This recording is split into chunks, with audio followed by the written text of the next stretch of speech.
1. Obligatory background.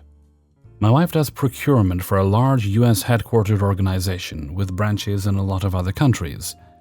Her branch operates out of the Middle East. As you might imagine, when it comes to working for a large international organization, there are a lot of rules that she's obligated to follow when it comes to sourcing material. And there is a list of preferred sellers that the organization wants her to use if at all possible. Unsurprisingly, a lot of those sellers are also US-based, which is fine most of the time, but can be really inconvenient in a lot of ways given the distances involved with where she's at. So on occasion she'll stray from the book and look more locally if she knows it's not going to cause a big issue and everyone will be happy in the end anyway. Usually she gets away with it because the powers that be understand why she does this. Usually. The story. Recently, one newer department manager noticed that an order my wife had made on their behalf didn't come from the preferred seller that they'd been expecting to come through, in this case Amazon. They chastised my wife for violating policy and insisted that next time she had to use Amazon for orders like this. Okay, fine. Yes, my wife was technically in the wrong, and a reprimand was technically the appropriate response, but my wife had a good reason for doing what she did, which the manager in question found out next year when they put in their next order. You see, because of the distances involved and the large number of departments placing orders, we're talking about multi-ton containers being sent overseas by ship. It can take months for the departments to finally get what they ordered. Also, because of how the shipping and receiving is handled, Amazon is, technically, out of the loop from the moment the shipment is delivered to the freighter at the port that will be hauling it across the Atlantic. So from Amazon's perspective, the order is considered delivered for the purposes of their return policy, before the ship carrying the order even leaves the dock, and long before it ever arrives in the country my wife is based in. From there, it can take many more weeks for the order to clear customs, be received by her organization, unpacked, sorted, and finally distributed to the various departments who had made the orders. It's fairly typical for this whole process to take about 90+ days to complete, well past Amazon's 30-day return policy. Now, my wife's job is just to order whatever the various department heads tell her to, and trust that they know what it is they're ordering. Of course, sometimes there are mistakes with the order. Either the department wrote down the wrong item, or the wrong size quantity, or Amazon shipped the wrong thing. Mistakes happen. When you're dealing with a dozen departments ordering tens of thousands of pounds of stuff at one go, they're practically inevitable. Usually, something like that is no big deal until too much time has passed to return it to Amazon for a refund, and your budget is all tapped out for the year, and you really need that item that you didn't end up getting. Which is what happened this year. The department manager in question accidentally ordered the wrong thing, and when they asked about getting it replaced, my wife had to, respectfully, inform the manager that since it was ordered through Amazon, and not something more local, hint, hint, it couldn't be returned for a refund, and there was no more money in their department's budget for additional orders that year. This story does have a happy ending, though, as my wife was able to find another department in their organization who was actually in need of the misordered material, and they performed a lateral budget transfer so that my wife could order what the manager actually needed from a local supplier. 2. I work in security for a major US manufacturer, which, despite all its flaws, is a much better job than any I've held in the past. After I was hired, my manager warned me that HR has an outsized role in the company compared to others I may have encountered. I haven't necessarily noticed this myself, but I've only been with the company for a short time. Regardless, I always take HR concerns to heart because I like this job and don't want to jeopardize it. Now, the strangest thing about this job to my mind is that employees do not have access to the company's policies. I have asked for a copy of the employee policy manual more than once and have been repeatedly told that such a thing doesn't exist. One day I was working for the front security desk when the HR manager, Karen, not her real name but her real temperament, approaches and starts chatting with me. Everything was pleasant until an employee entered the building wearing pajamas. Karen starts fuming and tells me that I need to go say something to the young lady about her pajamas. I ask why, and Karen turns her bitchiness towards me. Because it's against company policy, and I said so. Okay, got it, no problem. I go and flag down the young lady and tell her, those pajamas look very comfortable, but the HR manager would like to have a word with you about them. And I point to Karen. I go back to my chair, and the young lady approaches Karen, who is acting flabbergasted that she's going to have to deal with this. Karen manages to mumble her way through telling the young lady that her clothes are inappropriate and against policy. The young lady asks to see said policy. The pair head back toward, presumably, the HR offices, and I go back to whatever it was I was doing. The next day, my big boss, who is my manager's manager, and is about 3 levels higher than Karen in the corporate structure, calls me into his office and asks why Karen wants me written up for insubordination. Having only had one interaction with Karen that day, I tell him about what happened. He basically tells me not to worry about anything, that he will handle it, and that I will not be written up. The next day, the security office and every security post has a memo posted from my big boss. I don't remember it word for word, but the gist of it said, "We are paid to handle security and emergencies only. We do not handle policy enforcement. If you are approached about a policy violation, you are to direct that person to their manager or to HR." I've only seen Karen a few times since that day, but every time I have, she has flat out ignored me. 3. My first job was as a process engineer coming out of university. I worked at a company where I did a few internships during uni, and it was a small company, so I knew the job well, and I knew the entire team well. Because I was an engineer, I was paid weekly, so my hours were not required for the job. My boss's boss didn't really care when or how long we were in the office, so long as the work was getting done. But my direct boss turned out to be a bitch about this. For context, I was usually the first one in the office, 7 a.m., to avoid traffic, and left around the same time as the other engineers, 4 p.m. He, on the other hand, came in at 10 a.m. and was usually out before I was. We couldn't figure out exactly what work he was doing either. Anyway, there comes a week when my father was visiting me on a Friday. I told my boss early enough that I would be leaving at 4 p.m. on that day no matter what, in order to spend time with my father. He lives 5 hours away. Boss said nothing, so I thought all was good. Friday comes and 4 p.m. comes, and I leave for home as intended.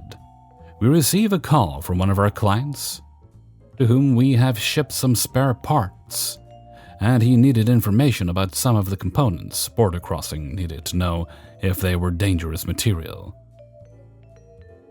Our receptionist tries to reach my phone and called my boss when she couldn't reach me. Monday comes and he's in the office when I come in. Turns out he wanted to have a talk, and he gave me so much shit for leaving at 4 p.m. on a Friday when we received a call and he had to answer it instead of me. He basically told me that from now on he needed a detailed account of my time at work. He also provided me with his email. The fool. This is where my malicious compliance started. I filled the most detailed time card most people have probably seen in their work life.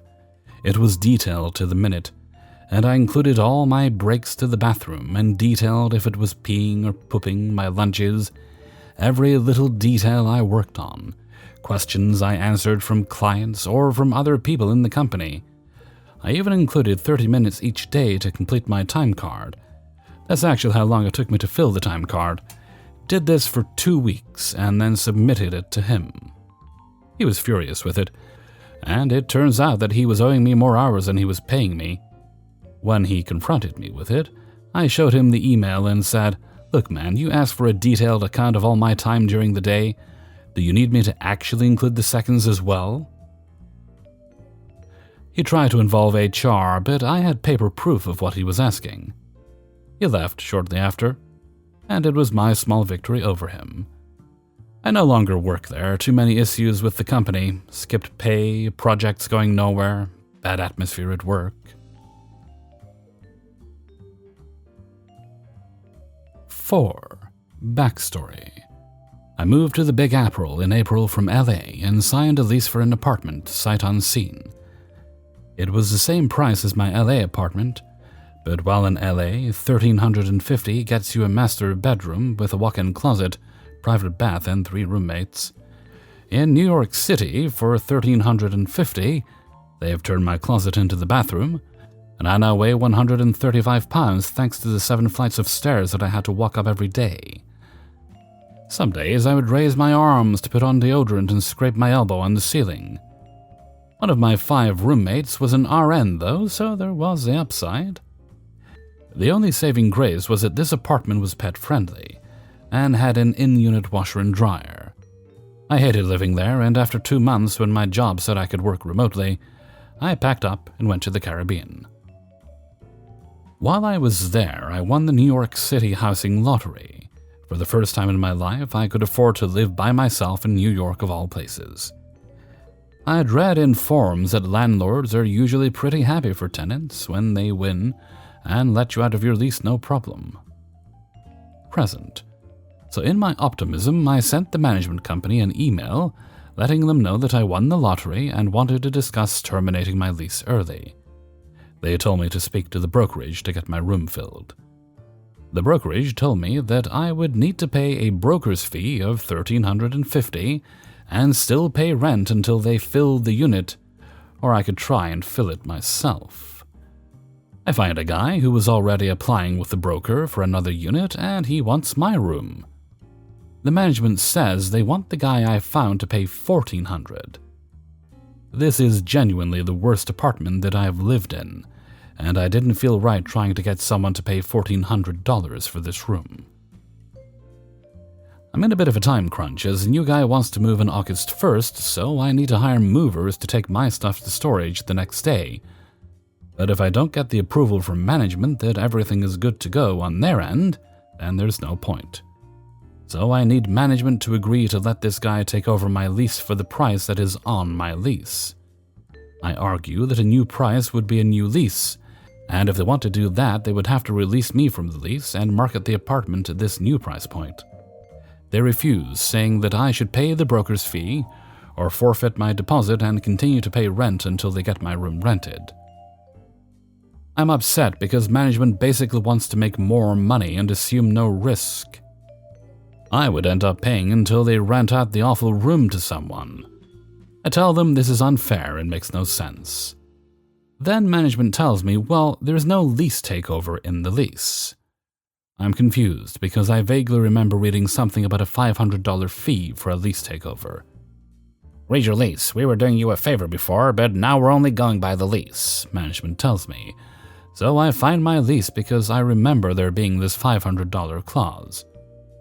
I never found the $500 clause because written on the first page of the lease was Clause 2, length of lease. The term, that means length, of this lease is beginning 2/1/2022 and ending 8/31/2022. I'm elated. My move-in date for the new place is 8/25/2022, so I no longer need a rush.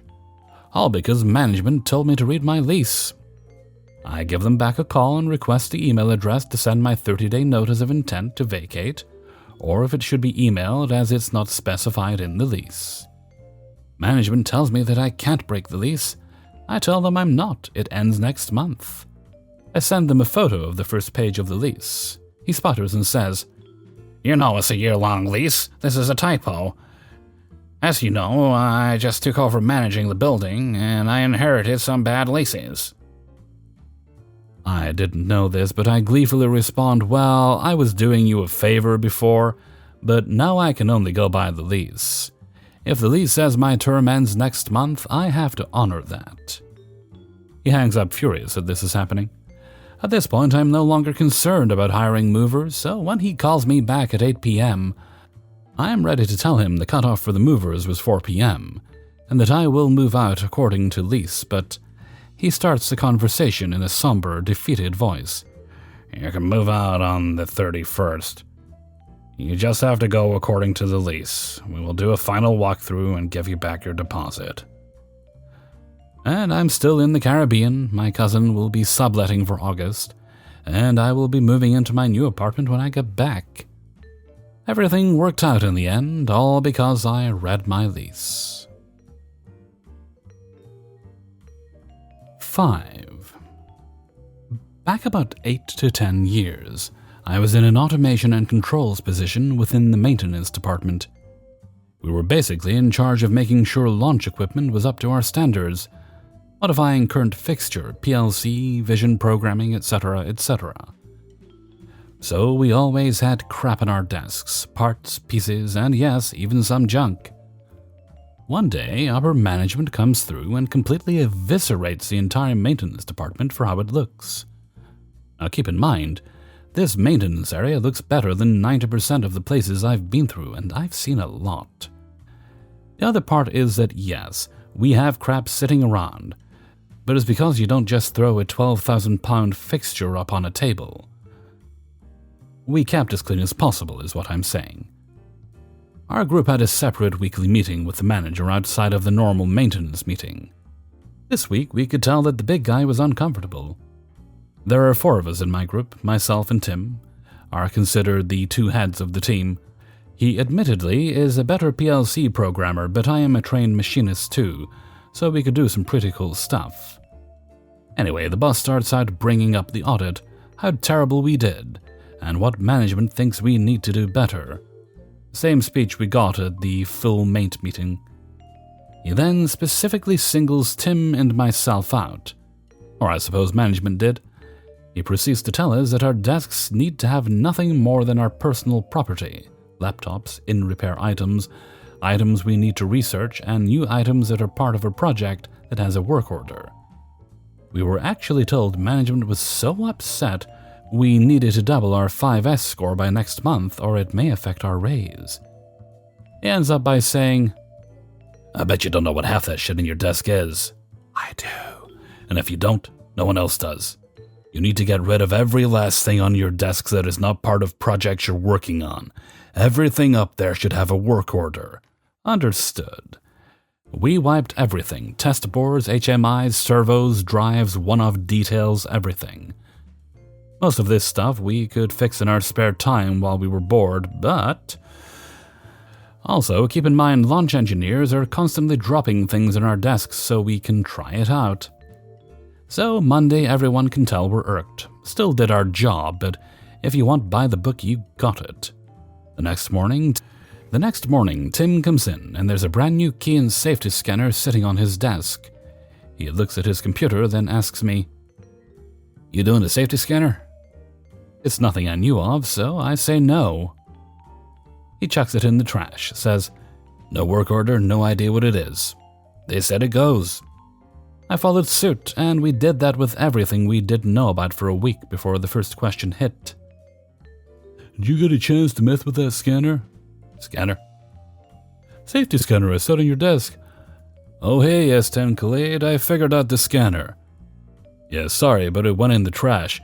Management said we can't keep anything that doesn't have a work order, and I didn't know anything about it. I don't know exactly how things went down from there.